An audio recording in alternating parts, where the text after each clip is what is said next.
another Ref Brandon and the Todd Family YouTube video. Wherever you are, whatever you may be doing, thank you so much for making Ref Brandon and the Todd Family part of your day. We always greatly appreciate if you jump on here live here on this Tuesday evening. Feel free to leave a comment in the comment section down below. Make sure to give the video a like, a thumbs up, and if you have not yet subscribed, please do so and share the video on all social media platforms. Tonight we're going to be talking some college football. Now, I almost made this a top 10 countdown.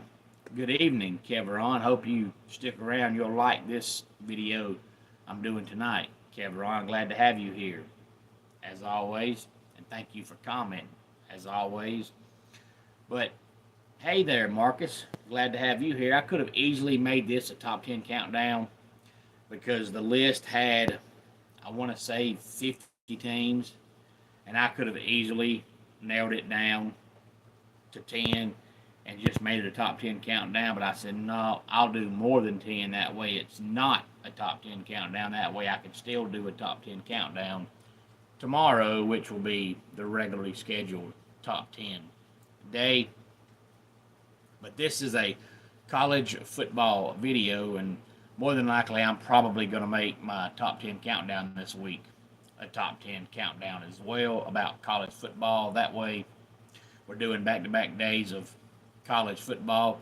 It was nice seeing you as always, Marcus. I always enjoy seeing my YouTube family whenever I can see them, wherever I see them, so that everybody knows I'm the same goofy guy in person as I am on here. I don't have no YouTube persona. I'm just me.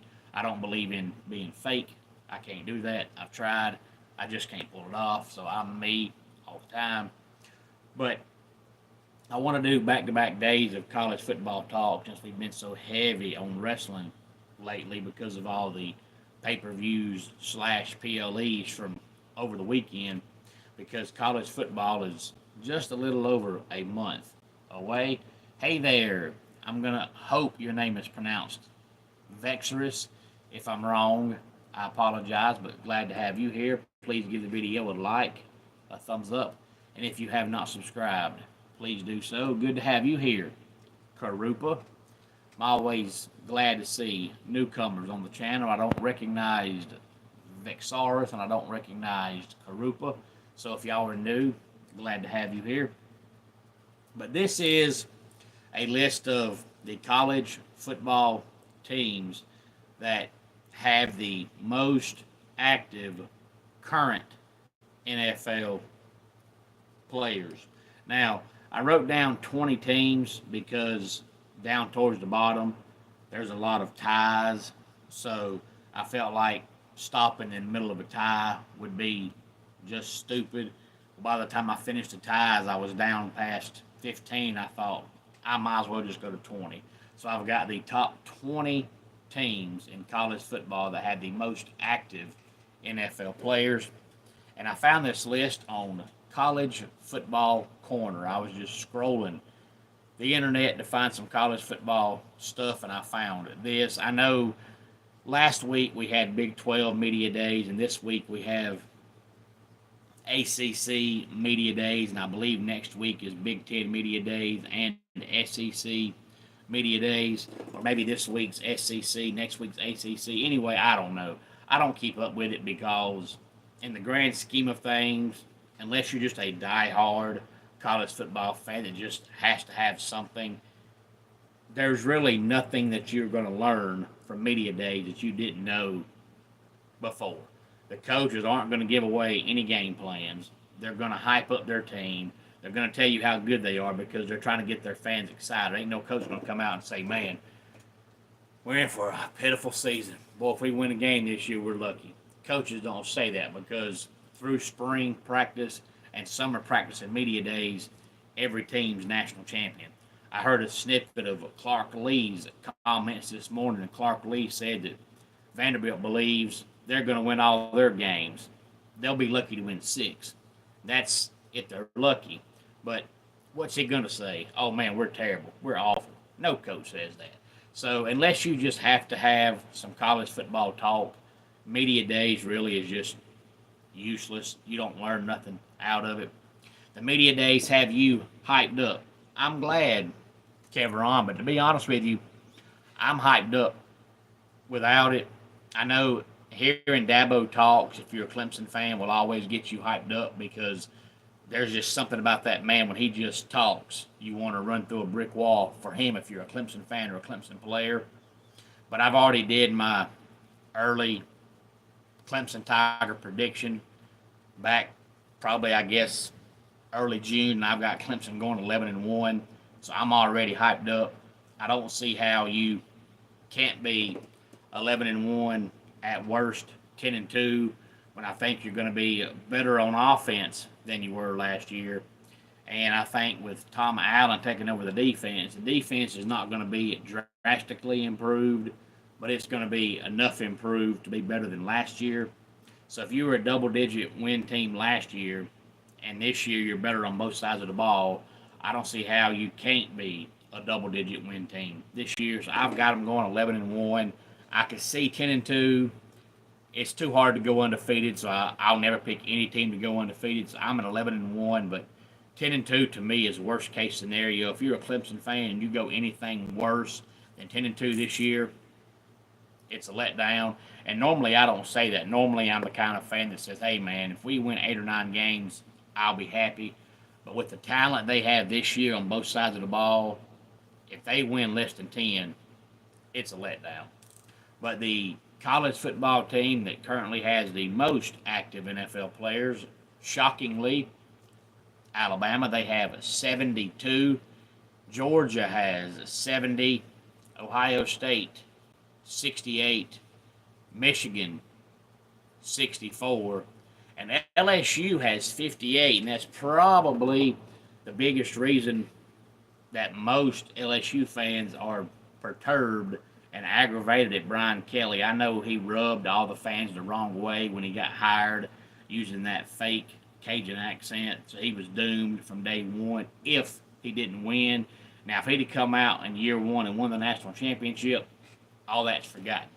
But when you're fifth place right now among college football players that have the most active NFL players, and you're behind Alabama, who's winning national championships, Georgia, who's winning national championships, Ohio State, who's winning national championships, and Michigan, who's winning national championships, and LSU can't even make the playoff, you're going to have perturbed fans because they feel like, hey, if we've got the players and Brian Kelly is so good, why aren't we winning?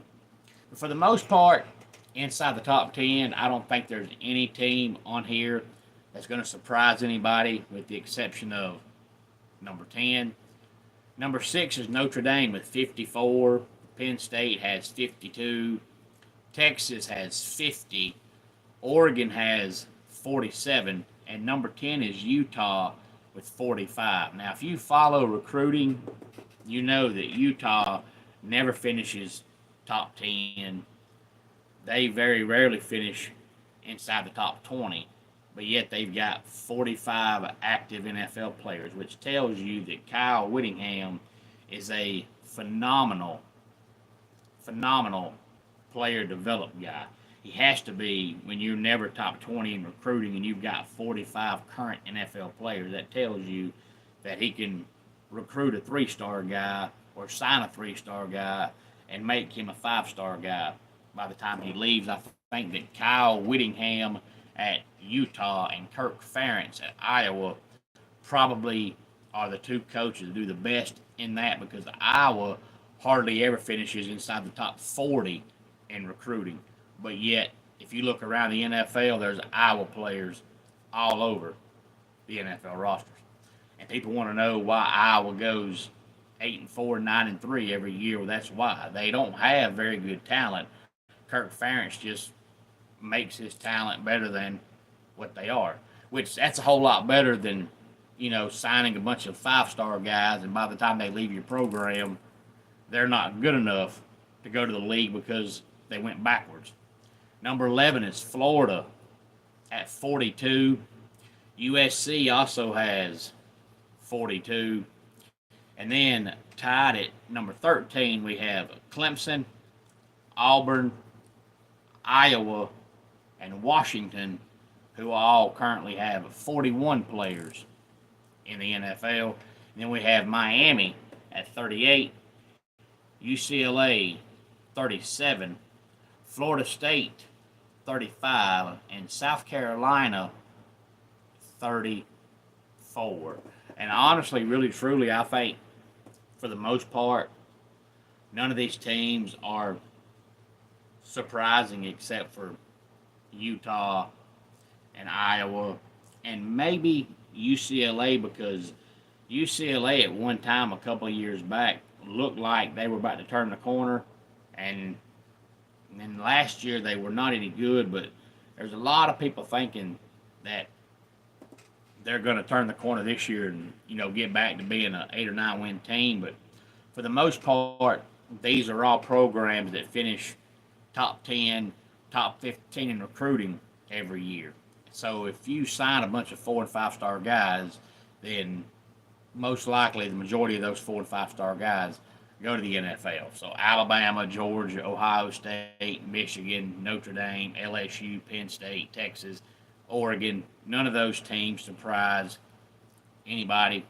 But I think the fact that Utah never finishes high in recruiting and the fact that Iowa never finishes high in recruiting, I think those two are surprising. And then UCLA is because they've just been so bad the last couple of years that you wouldn't think they had that kind of NFL talent. Again, that list comes from College Football Corner. Never know what you'll find if you're just on the internet, just scrolling different websites, trying to find some college football stuff to talk about outside of media days, because again, you just don't get anything outside of a coach trying to talk smack on occasion to another team or another player. It's just useless. It's just something to get you talking, to wait another month. But that's it. But the good news is, if you're just dying for college football and can't wait, the Hall of Fame game is actually on July 31st this year. So we actually have some big time football in the month of July. Any thoughts on any of this, please feel free to let me know. And Kevron, I'm glad to know you have an Ohio State football shirt, and it's kind of hard to say that they're overrated when they have not played a game yet. I know they lost a lot of guys from last year's team, but I think their best player on defense returns and best player on offense returns. So I think they're still going to be a top 10 team, maybe a top 5 team. All depends on how the quarterback plays. But I personally can't call a team overrated when they just won the national championship and they have not played a game yet this year. But I'm not one of those fans that thinks just because you were great last year means you're going to be great this year. Hey there, James. Glad to have you here. Too many times, that's why a lot of fans don't like the early season top 25 lists that come out when you ranking teams, because a lot of times you're just ranking a team based on how good they were last season. And that's not fair, because a team can go out and win the national championship and come back the next year and be 5-7. A team can go 4-8 and come back the next year and be 10-2. But too many times we rank teams and we think they're going to be really good based on how good they were last year, or really bad based on how bad they were last year. And last year has nothing to do with this year. Each team has to be ranked based on this upcoming year. So when you rank a team, really truly, if you're not counting last year, hey there, Paulo. Glad to have you here. Yeah, I went live a little early tonight because the last couple of days, Paulo, that I've did videos, I've did them kind of late, and I didn't want to do one so late tonight, so I was trying to get on here before it got dark so that hopefully more people could join in. But if you don't rank a team based on what they were last year, then you're ranking them based on what you think they're going to be this year. And really, truly, you don't know. You know, you can have a team go out there with 5-star talent all over the field, and they get on the field, and for whatever reason, they just don't gel, and they finish 6-6. Well, then you've got a bunch of upset fans because they heard all the hype on how good their team was going to be, and then they weren't good. So a lot of people don't like the top 25 list that come out in May or June, because you're either ranking based on what you think they're going to be, or you're ranking based on last year, and neither one of those are fair. But if you don't put one out in June or July, and you don't put them out until late September, then all of a sudden, if you get ranked 25th in that first poll, you've got a long way to go, and it's already a month into the season. Any thoughts on any of this? Please feel free to let me know. Let's go ahead and get our dad joke of the day in here. How did the hammerhead shark do on his test? He nailed it. And that does it for today's Ref Brandon and the Todd Family YouTube video. Until next time, it's Ref Brandon saying, just like in pro wrestling, life can be over by the count of 3. Paulo says, the last time I was on the live stream, we talked about the FIFA Club World Cup, and now that the event is over, what do you think about the president's presence at the celebration? Honestly, really, truly, Paulo, I couldn't care less, because not only because it's soccer, because the fact that soccer means nothing for me. I personally have always been of the belief, and this may just be because I hate politics in every sense of the word and the phrase, but I have always been of the belief, I don't care what's going on, I've always thought that sports and politics shouldn't mix, because a lot of people that watch sports or watch wrestling or attend live sporting events are attending those events or watching those events to escape reality of what's going on in the world. And you can't escape it when you turn it on and you see some kind of president there at the field, at the track, at the stadium, whatever the case may be. So I really don't care, but not because it's soccer, just because I don't think politics and sports should mix. If you turn your radio on, you want to hear sports talk, you don't want to hear them talking politics. You want to hear sports talk. If you turn your radio on to news and you want to hear politics, you don't want to hear sports. You want to hear politics. I think they should be separated. Hey there, iSniper. Glad to have you back. You're just in time because I'm just about to finish. Matter of fact, I was done, but I was trying to answer Paulo's question. So, iSnipe, please feel free to go back and watch the entire video. Until next time, it's Ref Brandon saying, bye.